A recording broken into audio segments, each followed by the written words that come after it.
Kızım, mən evimizi yığışdırıyorum, sən də həyatını istir. Yaxşı anacığım.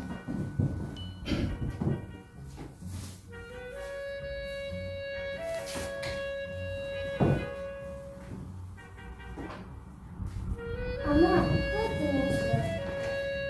Mən də bilmirəm qızım. Bizim ölkəmizdə qızların qadınların oxumasına icazə yoxdur. Mən oxumaq istəyirəm. Gedəcəksən qızım. Mən qızlar üçün məktəb tikdirəcəyəm. Sən də başqa qızlarda oxuyacaqsın.